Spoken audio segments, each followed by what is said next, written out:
What up, Coop Group? Welcome to Alliance War Season 24, War number 10, where GT40 takes on Kenob. Again. Because we took them on in the first war this season, and we lost, and we knew based on that war we can beat them. So we will see how we do. Now, if you are not aware, between this last war and the war before it, there were a lot of banned accounts in the top Masters Alliances. In NY718, in Kenob, I think ASR, and definitely Apaco, there were some banned accounts. So they had to replace those accounts with some alt accounts and some lower prestige champion accounts. So we have a slight advantage going into this war. Now, I understand that. So keep that in mind when watching this war, that we do have a slight advantage, but we still play top tier. But anyways, I'll be in path 9 and then path 4. And we're taking that Doom. I did ask that someone with Quake take it, but they're running the global Bulwark, so it's not too hard of a ghost fight. And there are a few mini bosses there that I could take, but I wasn't scheduled for it. Doom was supposed to be my last fight, but we will talk about that later. Now, on to my fights. I did take a while to actually do my fights because I was waiting until I can just do one pair of boosts for my whole path, for both paths. So I'm boosting up really big, just as big as you expect to. Not like super big, but enough that won't overkill, just so I don't die in this war. Because there's no way I'm going to die again against Kenob. I died in the first war, not going to happen again. This war is way too close. At the moment, I believe it is 3-1. They died 3 times, we died 1. So we're going into this Hazard Shift IMIW Infinity War. And again, they're running Bulwark. And I'm going to put on Combat Regen Boost because I have so many of them, might as well. And obviously IMIW Infinity War is a metal defender. So how Bulwark works is that basically if you do more than 3% of their health, they activate an indestructible boost for 10 seconds. There's 2 ways for indestructible boost to turn off. And I got hit there because I was trying to intercept and being dumb. I was pretty nervous. But one way the indestructible boost turns off is just after 10 seconds, it goes on cooldown. And a special 1 to the face, which you saw earlier. And 2, if you do a special attack into the indestructible, then it turns off. But only the last attack of the indestructible. So I'm at a special 2 here. I'm not going to throw it until after the indestructible is off. I'm making sure he doesn't auto-block me. Gonna try and reparry or throw a heavy. I got 2 Furies here. We are good to go. Throw a special 2 here. Boom, boom, and dead. 1 special dead. I did take a lot of damage, a full combo, and a special 1 to the face in this fight. So not ideal, but I was jamming out to some Linkin Park just to keep myself in a positive mood and just pumped to just destroy the rest of this. And on to path 4. Now, the first node in path 9 was a Nova. And I was originally told to bring a Quake and Ghost and Wasp. But I'm like, no, if I'm taking these fights, I think against Kenob, I need to have Hood with me. Need to. So I'm using some health potions here. And it's a good amount. I still have my combat regen boost going. This is steady, unblockable, and spry. Basically, if I get 3 debuffs on myself, he goes unblockable until I have no debuffs on me. And with spry, anytime he evades, he gains I gain a fatigue debuff. Now, he is a metal defender, so I do have to look out for that. I tried to phase more attacks here, but he just wasn't playing into my phase here. And I'm trying not to get stuck in the corner here. If I do activate a evade, it's okay, not the end of the world. I'm trying to get to a special 2 here. I should have done a few more hits there, like 1 or 2, and done a special 2 right here. Through a special 2, he goes indestructible, as you see. But the last attack turns off the indestructible. I should have phased and done another special 2 here. But I did not know that for Bulwark, the end of a special turns off indestructible. And special 1 to the face, which you already knew I did. Now I throw a special 3 because I believe Bulwark is finally off. And this fight is just not my greatest. I could have done this fight so much better. If I just threw 2 specials in a row, I would have been golden, just finishing him off so quick. Instead, I end up taking a special 1 to the face here. It's okay. I'm about to activate Bulwark 1 more time, I believe. I have a special I'm just waiting to throw. So once Bulwark is off, I will throw it. Trying to make sure he doesn't get to a special 1 just because I don't feel like having to bait it again.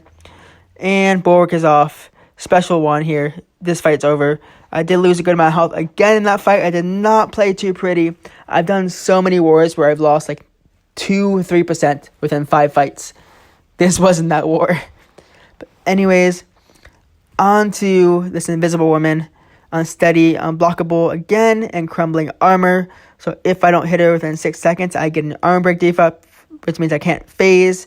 And if I get 3 debuffs, meaning her exhaustions, 3 of them on me, she goes unblockable until those exhaustions are off me.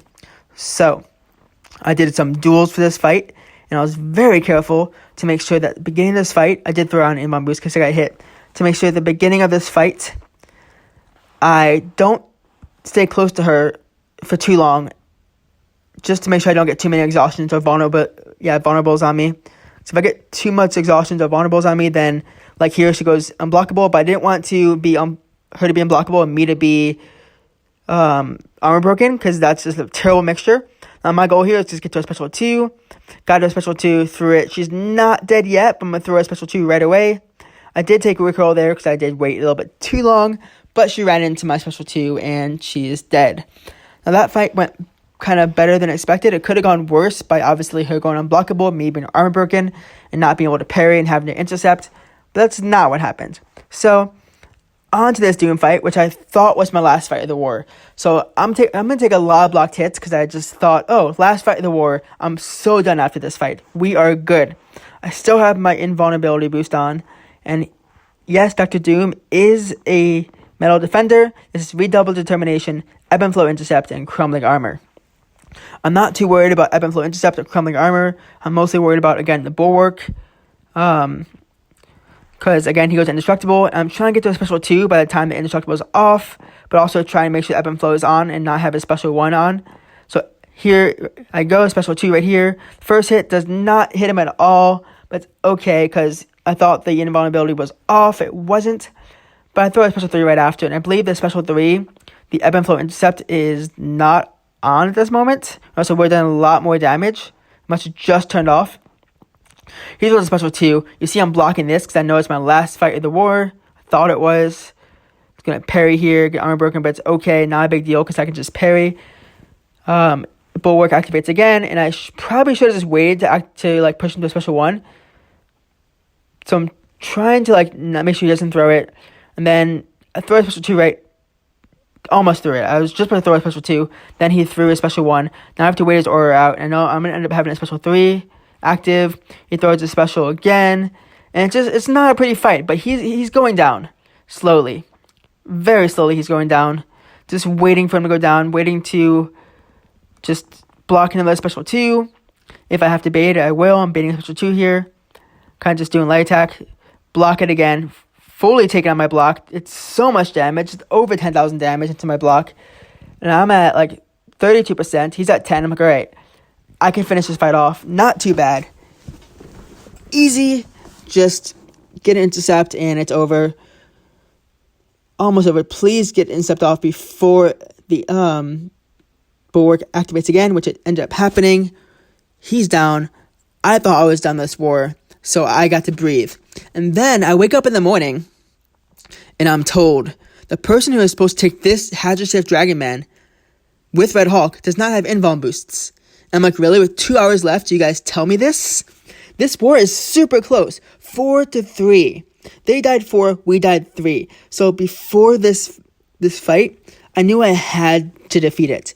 And I told them, I'm sorry if I die here. This was not my fight to begin with. I'm very worried that I may not be able to do this fight. Now, the only issue here is Bulwark. And if Dragon Man gets to a special 3, I might be in trouble.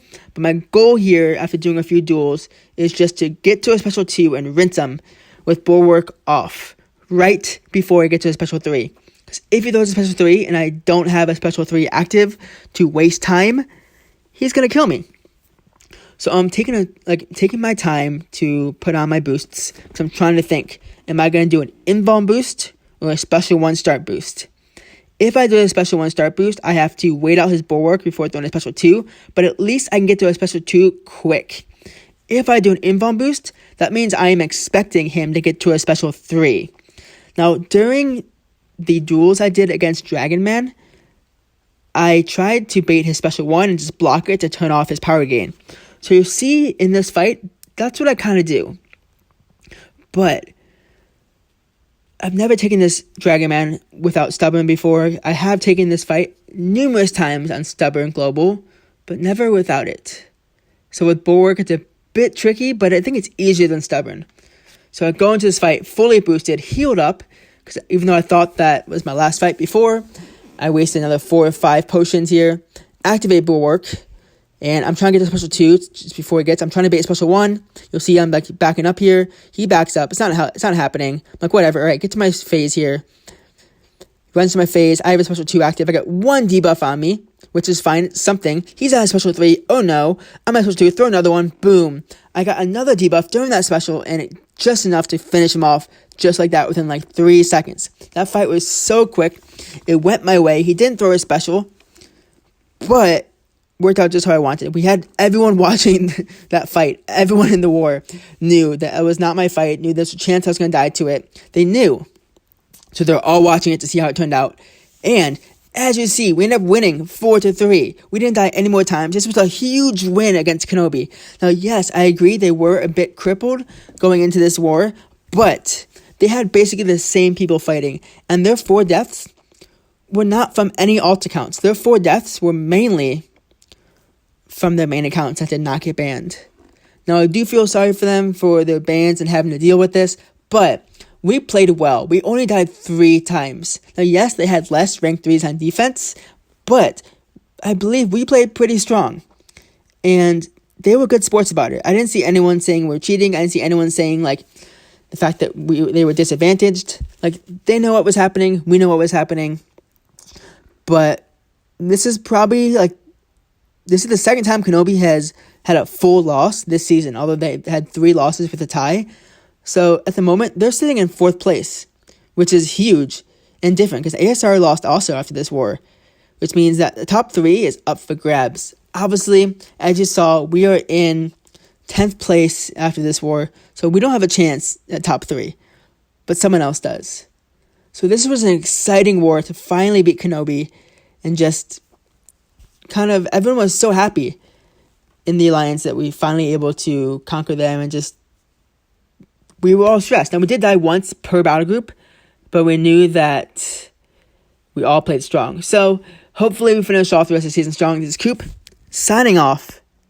Happy gaming.